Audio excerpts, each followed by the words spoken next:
कहानी की शुरुआत होती है एक बड़े से हवेली को दिखाते हुए। सेठ नाम का आदमी राजकुमारी को खाना देने के लिए जा रहा था। राजकुमारी कई दिनों से खाना नहीं खा रही थी, वह काफी परेशान नजर आ रही थी। राजकुमारी को मौका मिलते ही उसने सेठ को धक्का देकर वहां से भागने की कोशिश करने लगी। कुछ दूर जाने के बाद उन्होंने देखा कि चारों तरफ से रास्ते बंद थे, वहां से निकलने का कोई रास्ता नजर नहीं आ रहा था। जब उन्हें लगा कि वो वहां से नहीं निकल पाएंगी तो उन्होंने फांसी लगाकर अपनी जान दे दी। दूसरी तरफ ईवी और उसकी फ्रेंड ग्रेस को दिखाया गया। वो दोनों एक होटल में काम किया करती थी। अपना अपना काम खत्म करने के बाद ईवी और ग्रेस अपने अपने घर की तरफ जाने लगी। ईवी घर पर जाने के बाद इंटरनेट पर कुछ वीडियोस देख रही थी। ईवी को अपनी मॉम की याद बहुत आ रही थी, क्योंकि इस दुनिया में उसके सिवा कोई नहीं था। एक दिन ईवी इंटरनेट पे कुछ देख रही थी, तभी सामने से एक ओलिवर नाम के आदमी का मैसेज आया। वो ईवी से मिलना चाहता था। ईवी के बगल में ग्रेस भी बैठी हुई थी। ग्रेस उसे मिलने से मना करने लगी, लेकिन ईवी को लगा कि यह एक अच्छा आदमी है और पैसे वाला भी है, इसलिए ईवी उससे मिलने के लिए उसके पास चली गई। वो दोनों एक दूसरे के साथ बातें की और जान पहचान होने के बाद उसने बताया कि हमारे घर में कुछ ही दिन में शादी होने वाली है और तुम्हें वहाँ पर आना होगा।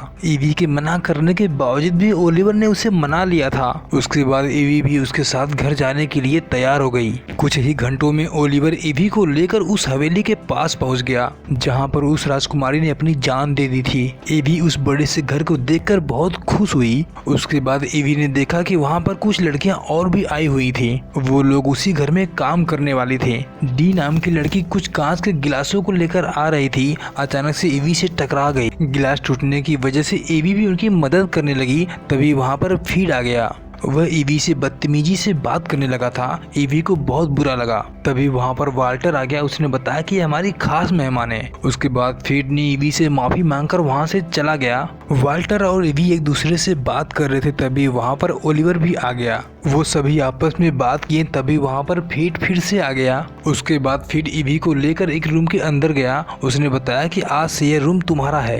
ईवी जब कमरे के अंदर गई तो कमरा देखकर बहुत खुश हुई। इतना बड़ा कमरा उसने कभी नहीं देखा था। वहीं पर एक औरत जो मेड थी, उसने कहा कि आपको जो भी चाहिए मैं लाकर दूंगी। उसके बाद ईवी बिस्तर पर लेटकर वीडियो कॉल पर ग्रेस से बात कर रही थी। कुछ देर बाद वहां पर वाल्टर आ गया। वाल्टर वहां पर आने के बाद ईवी से फीड के लिए माफी भी मांगी। वो ईवी को इम्प्रेस करना चाहता था, क्योंकि वो उसे पसंद करने लगा था। वो दोनों कुछ देर बात करने के बाद वाल्टर वहां से चला गया। उसके बाद ईवी टहलने के लिए महल से कुछ दूर आई। उसके सामने एक पुराना घर और दिखाई दिया। जब उसने पीछे पलटकर महल की तरफ देखा तो सामने से एक लड़की दिखाई दे रही थी खिड़की में। जैसे लग रहा था कि वो लड़की उसे कुछ कहना चाहती है। तभी अचानक से ईवी की नींद खुल गई और वो उठ के बैठ गई। पता चला कि वह एक सपना देख रही थी। जब उसने घड़ी की तरफ देखा तो रात के 3 बजने वाले थे।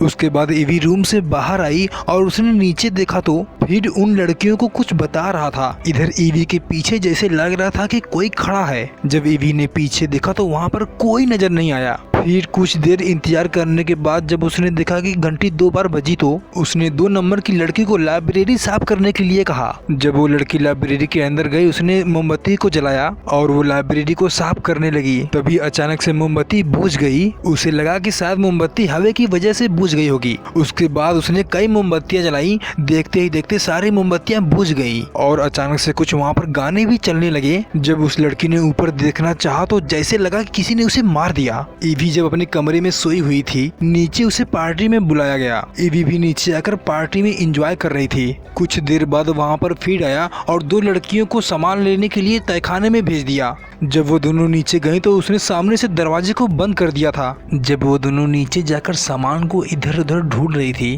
तभी दूसरी लड़की ने डी को टच करके उसे डरा दिया। वो उसके साथ मस्ती कर रही थी। उसके बाद वो वहाँ से दूसरी जगह पे चली गई। तभी डी के सर पे फिर से किसी ने छुआ था। जब डी ने देखा कि उसके आसपास कोई नहीं दिखाई दिया, उसके बाद डी पूरी तरह घबरा गई और वहाँ से चली गई। डी वहाँ से भागते हुए आई। इधर एक बॉटल फंसा हुआ था, वो उसे निकालने की कोशिश करने लगी। तभी उसने देखा कि उसका हाथ फंस चुका था। वो अपने हाथ को निकालने की बहुत कोशिश की, पर वो फंस चुका था। तभी डी ने उस लड़की से पीछे देखने के लिए कहा। जब उसने पीछे देखा तो एक अजीब सा आदमी था। उसका चेहरा पूरी तरह नहीं दिखाई दे रहा था। उसने तुरंत उसे मार दिया। डी भी वहाँ से भागने की कोशिश कर रही थी पर वो भी नहीं बच पाई और वो भी मारी गई। इधर नीचे एक शानदार पार्टी रखी हुई थी। कुछ देर बाद वहाँ पर एवी भी पहुंची। वहाँ पर एवी लूसी और विक्टोरिया से कुछ देर तक बातें की। तभी वहाँ पर कुछ देर बाद वाल्टर भी आ गया। वाल्टर के साथ लूसी को डांस भी करना पड़ा। उसके बाद वाल्टर और एवी वहाँ से बाहर आ गए। कुछ देर बात करने के बाद वो दोनों एक रूम के अंदर गए और आखिरकार उन दोनों में प्यार हो ही गया। अगली रात एवी अपने कमरे में सोई हुई थी। तभी अचानक से उसकी आंखें खुली तो कुछ देर बाद उसे किसी की आवाज सुनाई दे रही थी। जब वो लाइट को ऑन करने की कोशिश की तभी उसने देखा ऊपर की किसी का हाथ दिखाई दे रहा था। उसके बाद उसे देखते ही वो जल्दी से घबरा गई और बेड के नीचे छुप गई। एवी पूरी तरह घबराई हुई थी। तभी वहाँ पर वाल्टर आ गया। वाल्टर ने एवी को शांत किया और उसके बाद इधर उधर देखा तो कोई नजर नहीं आया, लेकिन फिर भी एवी घबराई हुई थी। उस रात एवी के डरने की वजह से वाल्टर भी उसके साथ ही सोया। एक दिन एवी ने देखा कि कई सालों से एक रूम बंद पड़ा हुआ था। एवी चोरी से उसके अंदर चली गई। उसने अंदर देखा तो एक फाइल में उसके पूरे परिवार का और एवी के बचपन से लेके अब तक का डॉक्यूमेंट पड़ा हुआ था। एवी यह सब देखकर हैरान हो गई और वो वहाँ से जाने का फैसला किया। जब एवी अपने कपड़े को पैक कर रही थी तभी वहाँ पर वाल्टर आया। वाल्टर वहाँ पर आने के बाद एवी को बहला फुसला कर रोक लिया। उसके बाद वाल्टर ने एवी से शादी करने के लिए कहा और एवी भी वाल्टर को पसंद करने लगी थी और उसने भी हाँ बोल दिया। कुछ देर बाद वाल्टर ने एवी को दावत बुलाया। वहाँ पर उनका पूरा परिवार था। जब कुछ देर बाद वहाँ पर एवी पहुंची तो वाल्टर ने अपना शादी का ऐलान किया। उसके बाद वाल्टर ने एक लड़की का खून निकाला और गिलास में भर के वाल्टर को दिया पीने के लिए और वो सभी खाने को भी एक शैतान की तरफ खा रहे थे। ये सब देखकर एवी पूरी तरह डर चुकी थी और एवी को भी उनकी असलियत का मालूम पड़ चुका था। वे सब एक वैम्पायर थे। एवी का ब्लड उनके लिए बहुत ही जरूरी था, उसका खून पीने के बाद, ताकि वो सब सदियों तक जिंदा रहे। उसके बाद एवी वहाँ से उठी और बाहर जाने की कोशिश की। तभी उन सब ने उसे रोक लिया। उसने वाल्टर से कहा कि मुझे घर जाना है, लेकिन वाल्टर ने कहा कि अब तुम्हारा घर यही है। उसके बाद ईवी को नीचे ले जाकर एक बड़े से बक्से के अंदर बंद कर दिया गया। भी मदद के लिए चीखती चिल्लाती रही पर उसका कोई नहीं सुना। कुछ देर बाद घबराती हुई मेट वहाँ पर आई। उसने उसे बक्से से बाहर निकाला। उसके बाद मेट ने वहाँ से उसे भाग जाने के लिए कहा। उसके बाद एवी वहाँ से चोरी से बाहर निकलने की कोशिश करने लगी। इधर फीट भी उसे चारों तरफ ढूंढने लगा था। जब एवी अपने आप को बचाकर वहाँ से बाहर निकली तो तभी उसने देखा कि बाहर भी कुछ लोग उसे खोजने की कोशिश कर रहे थे। कुछ दूर जाने के बाद उसने सामने एक घर को देखा। एवी जल्दी से उस घर के अंदर चली गई।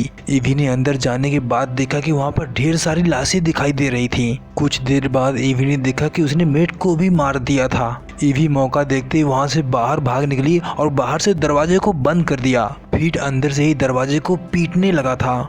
उसके बाद एवी जंगल के रास्ते से भागते हुए काफी दूर निकल चुकी थी। उसने कुछ दूर और जाने के बाद सामने देखा तो एक घर दिखाई दिया। एवी जब घर के अंदर गई तो उसने देखा कि वहाँ पर जॉन और उसकी पत्नी रहते थे। कुछ देर बाद एवी को उन दोनों ने चाय बनाकर दिया। तभी एवी ने देखा कि वो किसी से फोन पर बात कर रहा था। तभी एवी को उन दोनों पे धीरे धीरे शक होने लगा था। तभी अचानक से एवी की नजर दीवार पे पड़ी। उसके बाद एवी ने उन सबके फोटो को भी सामने ही देख लिया था। उसके बाद एवी वहाँ से फिर से भागने का मौका देखने लगी। एवी ने चाय को जॉन के ऊपर फेंक दिया। एवी जब वहाँ से भागने की कोशिश की तभी उस औरत ने उसके सर पे मार दिया। उसके बाद एवी तुरंत बेहोश हो गई। जब उसकी आंखें खुली तो उसने देखा कि उसके सामने वाल्टर दिखाई दे रहा था। वाल्टर ने एवी से कहा कि तुम यहाँ से कभी नहीं भाग सकती। तुमने मुझसे वादा किया था तुम्हें मेरे साथ शादी करनी होगी। अगले दिन वाल्टर अपने पूरे परिवार के साथ एवी से शादी करने के लिए जा रहा था। इधर एवी को कोई रास्ता नजर नहीं आ रहा था। एवी को मजबूरन शादी के लिए हाँ करना पड़ा। उसके बाद वाल्टर ने अपने हाथों से खून निकाला और एवी को पीने के लिए कहा। उसके बाद एवी ने जब वाल्टर का खून पिया धीरे धीरे वो भी एक वैम्पायर में बदलने लगी थी। उसके अंदर भी ताकत और शक्तियाँ आ चुकी थी। एवी ने सामने देखा तो डी को उन लोगों ने बांध कर रखा हुआ था। एवी जब डी के पास गई तो उसने पूरी आग को वहाँ पर फैला दिया था। जब वाल्टर उसके पास जाने की कोशिश किया तो उसने तुरंत एक लोहे को उसके सीने में घुसा दिया। कुछ देर बाद वाल्टर को देखते हैं कि धीरे धीरे वह एक बूढ़ा आदमी में बदल गया। एवी डी को लेकर वहाँ से भागने लगी थी, लेकिन विक्टोरिया ने उसका पीछा कर लिया। विक्टोरिया एवी को मारने लगी थी। एवी उसके सामने कमजोर पड़ चुकी थी। तभी वहाँ पर लूसी आ गई। लूसी हमेशा एवी की मदद करना चाहती थी। लूसी ने जब विक्टोरिया को मना करने की कोशिश की, विक्टोरिया नहीं मानी और उन दोनों में लड़ाई होने लगी। कुछ देर लड़ने के बाद उन दोनों ने अपने आप को एक रॉड के अंदर घुसा लिया, जिसकी वजह से उन दोनों को अपनी जान गंवानी पड़ी। कुछ देर बाद वहाँ पर फीड आ गया। फीड भी एवी को मारने ही वाला था। तभी एवी ने मौका देखते ही एक चाकू को उसके गले के अंदर घुसा दिया, जिसकी वजह से फीड भी मारा गया। जब वो वहाँ से निकलकर बाहर आए तो इधर वाल्टर भी उसे मारना चाहता था। एवी ने चालाकी से उसके हाथ को एक तार से काट दिया। उसके बाद वाल्टर जब उसे मारने जा रहा था, तभी एवी ने अपने पैर से उसे आग में धक्का दे दिया। वाल्टर भी उसी आग में जलकर मर गया। कहानी पसंद आए तो लाइक और सब्सक्राइब जरूर करें।